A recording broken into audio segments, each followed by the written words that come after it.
Assalamualaikum warahmatullahi wabarakatuh. Jumpa lagi di channel SR12.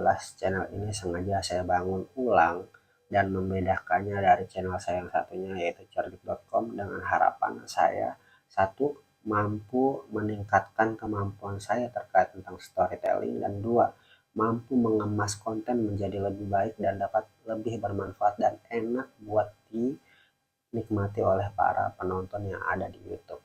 Nah, pada kesempatan hari ini saya akan melanjutkan pelajaran yang ketiga, bukan pelajaran yang ketiga. Jadi ini adalah video ketiga saya terkait tentang storytelling. Tapi kalau kemarin kita bahas mulai dari tujuan dan keinginan saya, tapi sekarang ini lebih ke storytellingnya gitu ya. Jadi kita masuk ke temanya yaitu storytelling.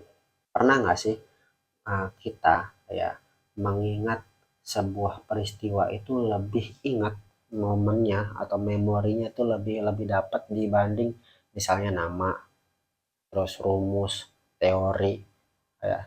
Jadi kadang misalnya ya kita lupa nih nama teman kita ini siapa, tapi kita ingat apa yang pernah terjadi sama dia.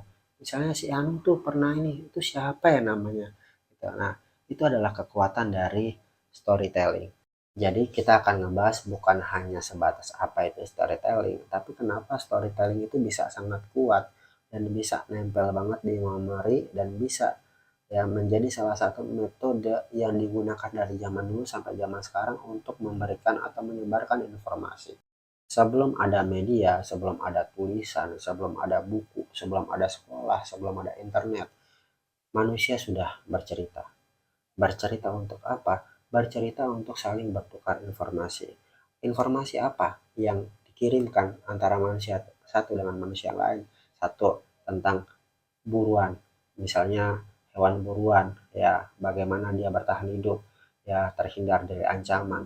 Lalu asal muasal manusia, manusia sudah bercerita sebelum manusia mengenal tulisan, sebelum manusia bisa membaca, manusia sudah bercerita. Dengan bercerita itulah manusia mempertahankan hidupnya.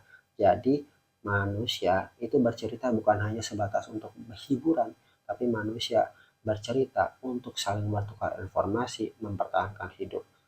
Storytelling zaman dulu yaitu dari mulut ke mulut. Nah, storytelling yang kuat itu menghadirkan yang sekarang kita dengar, misalnya kita legenda, mitos, bahkan kisah orang-orang besar yang zaman dulu sudah ada dan sampai sekarang kita dengar, misalnya Abu Nawas. Itu kan adalah kemampuan storytelling orang dulu gitu ya, orang-orang yang terdahulu untuk terus menurunkan cerita tersebut sampai ke kita. Nah, itu adalah salah satu contoh kekuatan dari storytelling itu sendiri, teman-teman. Jadi, kalau kita kita lebih mudahkan, storytelling itu adalah jembatan antara pengalaman dan pengetahuan. Jadi jembatannya adalah storytelling. Nah, dengan storytelling ini ya, pengetahuan yang berasal dari pengalaman dapat diterima menjadi lebih enak dan lebih baik. Nah, lalu gimana sih storytelling yang baik? Tentunya saya juga masih belajar ya, storytelling yang baik itu kayak gimana. Jangan-jangan ini yang saya omongin ini storytellingnya berantakan banget. Tapi nggak apa-apa, yang namanya juga belajar. Yang pertama yang harus kita lakukan dalam kita melakukan storytelling adalah satu, kita punya tokoh. Tokoh ini bisa jadi subjek, bisa jadi objek, bisa diri sendiri atau orang lain. Tokoh ini yang nanti akan berperan dalam cerita kita. Selain tokoh, kita ada konflik. Ya, konflik ini artinya masalah ya gitu ya. Jadi, nah, masalah ini yang membuat daya tarik si pendengar, para audiens ini mendengarkan. Jadi kalau ceritanya flat aja nggak ada masalah, orang yang mendengarkan itu nggak tertarik. Maka ketika storyteller yang baik adalah orang yang menyisipkan masalah ya dalam cerita-ceritanya dan menebalkan masalahnya sehingga orang yang mendengarkan itu tidak bosan. Selanjutnya adalah alur.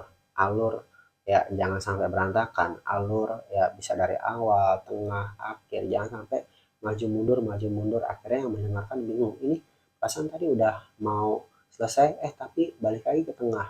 Ya, tengah maju mundur lagi ke depan. Depan ke belakang lagi. Nah, kayak gitu. Jadi alurnya harus jelas. Jangan sampai si pendengar mengalami kebingungan ketika mendengarkan cerita ya, cerita atau story yang kita uh, ceritakan kepada para audiens. Nah, selanjutnya adalah makna.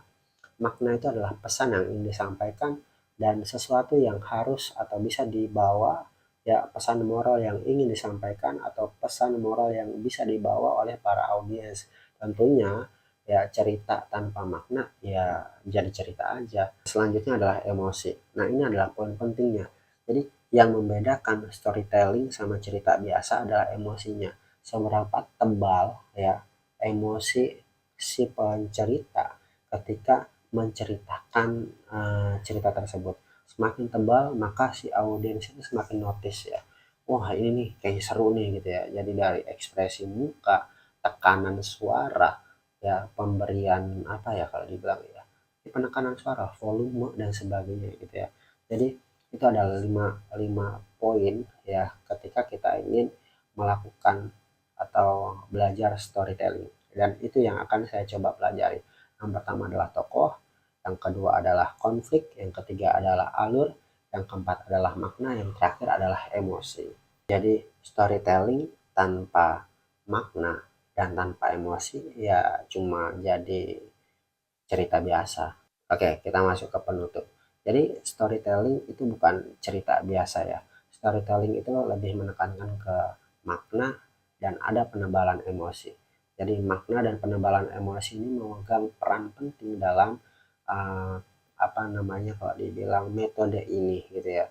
Jadi dengan makna dan emosi itu si cerita ini akan berjalan menjadi lebih menarik gitu ya. Nah, tentunya storytelling ini bisa kita terapkan di dunia pendidikan, dunia marketing, kepemimpinan, ya, atau dalam kehidupan kita sehari-hari.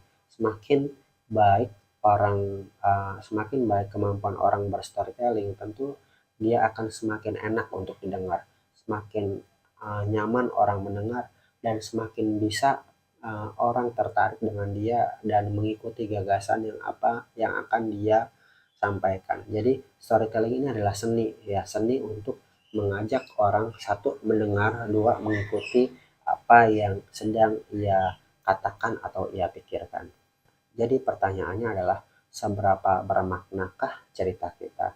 Karena tentu orang akan lupa apa yang dia katakan, tapi orang masih dan tentu bisa mengingat perasaan apa yang muncul ketika orang mengatakan cerita tersebut. Oke, jika menurut para penonton sekalian, saya belum tahu sobat SR atau sebagainya ya namanya, kita belum tahu, kita belum sepakati. Jika menurut kalian ini bermanfaat dan menjadi lebih baik dari video kedua, silahkan komen, kasih saran ke saya bagaimana pengembangan channel ini gitu ya menjadi lebih baik, apa aja yang bisa perlu kita bahas dan kita diskusikan. Tulis di kolom komentar. Terima kasih banyak sudah menonton sampai detik ini. Saya Sugeng Rianto. Assalamualaikum warahmatullahi wabarakatuh. Salam.